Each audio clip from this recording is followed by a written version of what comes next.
Hello, and welcome to the Vitality Project. My name is Dr. Evan Hughes, and in this segment, we're going to be talking about big muscles and little muscles.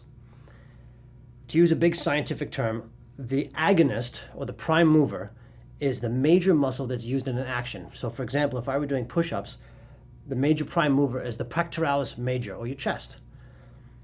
Synergists are smaller muscles that move along the joints that assist in the action. And then there are the stabilizers, which also help to keep the body in line while you're producing the force. So we're talking essentially about large muscles, prime movers, and smaller muscles for stabilization. Why is this important? If your training regimen allows you to build big muscles and ignores the small one, it's like putting a jet engine into a Prius. It'll go really, really fast until you run into a corner or until it shakes the car apart. All right? The same thing is true with the human body. If you have an ability to produce a ton of force and your body isn't used to stabilizing for that force, you run into injury, chronic injury, that unfortunately can end people's careers. They have to stop exercising. And then they associate the sport with damaging them. But it doesn't have to be that way. You can modify your training. So here's the basic principle. If I'm going to swing a baseball bat, or I'm going to swing a sword, or if I'm going to hit with a tennis racket, you'll notice that I'm using my hips as I move. What I'm trying to do is use the prime movers, in this case the gluteus maximus, buttocks is another fun word to use, to turn and rotate my trunk, which can produce a whole ton of force, many newtons, many foot-pounds. But if you think about it, if you look at the size of my midsection, maybe here, versus the size of my shoulder joint, maybe here, the force produced from here needs to move through the arm and to the hand if I'm holding an object that I want to hit a ball with. Okay? And so what I want to be mindful of is just because I can doesn't mean I should, which is something my Kung Fu teacher said to me for years. Just because the large muscles can produce the force doesn't mean the smaller ones, like those of the rotator cuff that surround the shoulder and hold it anchored to the body, are able to get it to the next segment. And then you have to get the force past the elbow and then past the wrist. And the wrist is even smaller than the shoulder is. All right? So to be mindful of how to train the smaller muscles, there's a series of things involved. Number one, let's talk about the don'ts. I really hate the elliptical machine. I have such hatred for this maniacal device, I cannot even begin to express it. People say, what? It's so gentle. Here's the problem with the elliptical. You have a hand here, one on either side, and it allows your feet to become anchored. The machine stabilizes you. And what that means is you can use the large muscle groups of the legs and the arms and the chest, and the small muscle groups, or the stabilizers that work your balance from left to right and work to steer the force, don't need to develop as much. And so I've had patients over the years who became stable and became strong, got on the elliptical, and it is very gentle for you in the moment, but 6 months later developed a chronic injury. And I watched it happen in my practice, and it drove me crazy, and the research revealed that's what's happening. You must develop the stabilizers.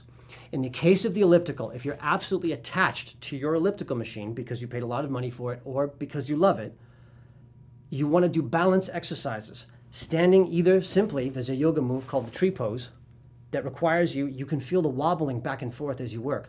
Those are more stabilizing muscles. You can go walking on the beach on the sand, which requires you to work the smaller muscles to transmit that force. You can also work on an unstable surface, like standing on a pillow. There's something called the Bosu ball, which is something I like to use. There are hundreds of different options. But what's important is to build the muscles around the joint. In my case, I ended up injuring both rotator cuffs learning to fight in armored combat with heavy wooden swords. And it became a very enlightening experience because I learned how to use my hips and how to roll them, but I wasn't holding my hand in the correct place and I didn't build up the shoulders. One of the very simple things you can do is simply grab a free weight and draw a circle with it. And as I'm working to this side, to the laterally, I have to work the more internal muscles. As I come to the front, I'm working the muscles more towards the back. Around, I'm working towards the outside, and behind, more towards the front. It's a little bit more complicated than that when you get into the anatomy, but not really. The principle is there. I want to work the muscles that allow me to hold my balance on center, and it allows me to produce force and then express it to the hand. So whether I'm in Tai Chi and I'm pushing someone in competition, or a friend hands me a couch and I have to get it up the stairs and move with them, the prime movers, the big muscles, are the ones that produce the force to lift the couch. The stabilization muscles are the ones that allow you to have functional strength and express the force. Additionally, the way we protect our joints as a human being, there are two major factors. One is the speed of the nervous system's ability to respond. There was research done where they looked at a person with a spine that was riddled with subluxation. It had a series of degeneration in it. And they put surface EMG, the ability to read electrical signals from the muscles, on the person, and they said, reach out and touch the wall. And as soon as they thought and they started to move, their shoulder contracted, and then their core and their stabilization muscles contracted to catch up. Then they took some fit people who had excellent moving spines. They're strong, they had been getting chiropractic care, etc. And they put the same electrodes on, and as soon as that person thought about touching the wall, their core engaged, and so did the little muscles and the stabilization. Then the prime mover went into action and came out.